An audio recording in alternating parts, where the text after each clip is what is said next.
Ian, we've got to start with this post-qualifying story in that both Williams drivers Alex Albon and Carlos Sainz have been disqualified from the session. Albon had qualified in 12th with Carlos in 13th. That is no more. Both have been disqualified, and as worded by the FIA, both cars exceeded the maximum limit of 85mm on both sides of the rear wing outer area. So effectively, as we saw, as I know you're going to mention, in Monaco last year with Haas, effectively on both sides of the rear wing, the slot just too big. It's an absolute carbon copy from Monaco 2024, rinse and repeat, as we saw 15, 17 months ago now, something along those lines, with Kevin Magnussen and Nico Hulkenberg. It's the exact same infringement. So when it comes to the FIA and these kind of things, technical infringement, technical irregularity, it is a slam dunk, no-brainer, double disqualification for both Carlos Sainz and Alex Albon.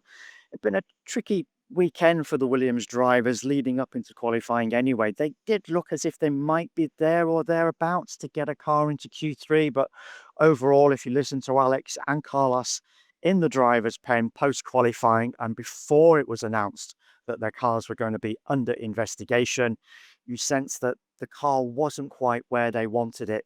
It's now irrelevant. They are going to be on the back row of the grid, pending any changes they might decide to make to that car under park firmware conditions. You wouldn't have thought so. It's 19th and 20th for Alex and Carlos. Not a great weekend, particularly coming just 2 weeks ago when Carlos Sainz scored that magnificent podium for Williams. Let's talk about our pollsters. George Russell, who actually wasn't having the best of weekends, particularly on Friday, but in qualifying, just came alive. Both his laps in Q3 would have been enough for pole position, was in a league of his own, in all honesty. No offense to the other guys. From George, given how ill he was in Baku, a stunning performance in Singapore. Did anybody coming into qualifying for this event have George Russell on pole position on their bingo card? No. I very, very, very much doubt it. I'd be hugely surprised if somebody decided to go down that route. Even George, by his own admission, in the top 3 qualifying press conference, turned around and said that he does not quite know where that came from. All he can say is that Q2 in particular and Q3 especially ultimately came to him. We saw he had that crash, of course, in practice on Friday. That really put him on the back foot. Had to recover from that. Managed to build into the weekend in general, but overall he said he really wasn't feeling comfortable with the car. And we know that this is a circuit around which Mercedes has predominantly struggled ever since Lewis Hamilton scored that magnificent pole position in 2018. But after 8 years of hurt around this circuit for Mercedes, George Russell has landed that car on pole position almost by 0.2 of a second over Max Verstappen, who will be joining him on the front row. But we are going to get onto that in a second with regard to with regard to Max Verstappen and Lando Norris, and a little incident towards the end of qualifying. But yes, this is a great day for George. And Kimi Antonelli, 4th on the grid as well. Yeah. A great performance from him. Great comments from Kimi as well post-session. He said that he actually felt quite emotional in the car. He had built himself up through Q1 and Q2. Going into Q3, he really felt he had an opportunity to put his car on the front row at least. But he said that his emotions got the better of him. And in the end, he just overdid things. He was attacking the corners too much when really he didn't need to. He could have relaxed a bit more into his Q3 laps and ultimately made small mistakes that have led to him starting in 4th position on the grid. Something that was really noticeable post-qualifying was how subdued Russell's celebrations were, and he pointed out himself when asked about that, you're not going wild with celebrations. He knows the driver who is alongside him. Max Verstappen, we know Max and George's history. It's a little bit fiery. Think back to Barcelona, of course, and what happened there. A little few things last season as well. But for Max, we speak about him in this title fight, and it feels more and more like there is this growing sense he generally could do it, qualifying pretty comfortably ahead of both McLarens, Oscar Piastri in 3rd, Lando in 5th, and actually he wasn't too happy with Lando, as you can explain, because Max's final lap was impacted by the Briton. Yes, Max was certainly punchy in his on-the-grid interview with David Coulthard immediately after qualifying, and perhaps rightly so. He had a point to make because going into his Q3 lap, he was up on his previous Q3 time in the first two sectors, and he certainly had a shot of pole position approaching the last three corners of that lap in particular, but he came across quite a slow Lando Norris, who ultimately made his way into the pit lane. The belief from Max was that Lando really shouldn't have been there. It was the top 10 shootout. There should be enough spaces on the track for Lando not to have been in the position that he was and ultimately create dirty air for Max. Around a circuit like this, you need as much clean air as possible, or basically the entire lap to be driven in clean air. And unfortunately for Max, he encountered the dirty air of Lando just 2 or 3 seconds ahead of him going into turn 16. That ultimately compromised Max. Although he got the speed carried into turn 16, that touch of dirty air impacted his downforce, braked unfortunately a bit too hard, a bit too late. And that, as I say, led to his lap being compromised. In that, as I say, that punchy interview with David Coulthard, he said, "It had been noted and it will be remembered." So Lando has been given fair warning, it seems, by Max. He did calm down a little bit in the top 3 qualifying press conference, and again when he spoke to the Dutch media in particular in that session there for those guys. As I say, calm down, just adjusted his tone a little bit, but nevertheless, we know what Max is like. When he says something like that, you do believe that these things are going to be remembered. So Lando just needs to be a little bit careful. But second on the grid for Max, the downside is that he's on the dirty side Yeah. of the grid. And this was a point I want to make because Fernando Alonso mentioned it in particular, that he was not happy with 10th place, that he was going to be heavily compromised by the dirty side of the grid. I asked Lewis Hamilton about it as well because he starts 6th in his Ferrari. He's also on the dirty side.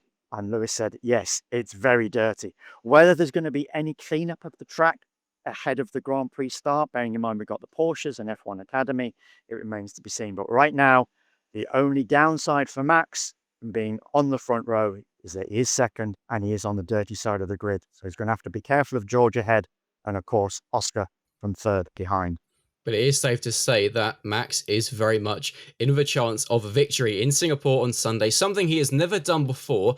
The big question, though, is are McLaren in victory contention? Piastri in third, Norris in fifth. The car not as strong as we were expecting it to be. That's been pretty clear. They need 13 points to get this Constructors' title wrapped up on Sunday. So, Ian, are McLaren in this fight for Sunday victory? Barring any accident or incident for Oscar or Lando, you would assume they would accumulate those 13 points between the two of them, given their respective positions on the grid. Are they in the fight? Well, of course, you can never rule either of them out.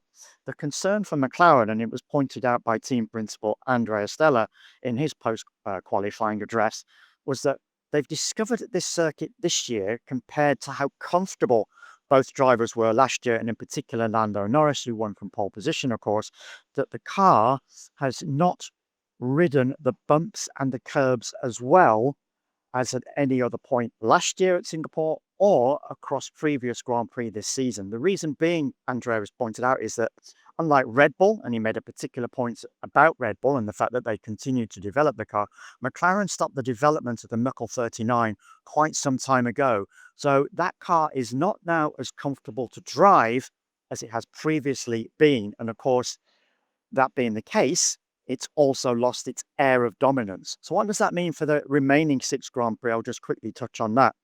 Andrea Stella has already pointed out that he doesn't think McLaren is going to be particularly strong around Austin. He does feel that the car might be good in Brazil, Qatar, and Abu Dhabi. So if this title race is going to liven up and Max now has a car for all tracks, it could yet go all the way to the final race in Abu Dhabi. The question is, will Max Verstappen be in contention by that point? Will enough points have been taken out of the advantage that both Oscar and Lando have over him at present, which is 69 and 44 points respectively? It's still a big ask for Max, but he seems to have a car that he's really happy with at the moment. He did make a point about that in his in the post-qualifying press conference. Who saw this coming a couple of months ago? To quickly go through the top 10 from qualifying, it's George Russell on pole position after setting a 1 minute 29.158. Sorry, had almost had a cough there. Max Verstappen in second, Piastri in third, Kimi Antonelli in fourth, Norris fifth, Lewis Hamilton sixth, Charles Leclerc in seventh, Isaac Hadjar in eighth, Oliver Behrman in ninth, and Fernando Alonso in 10th. And just finally Ian on Ferrari once again, just not the pace for pole, not the pace for the top five, worse of the top four. And you look at Lewis Hamilton in Q1, he was Yeah. actually the pace setter in Yeah. Q1, and you saw once again, here we go. Has Ferrari found something? Has Lewis got a bit of a good feel about this circuit?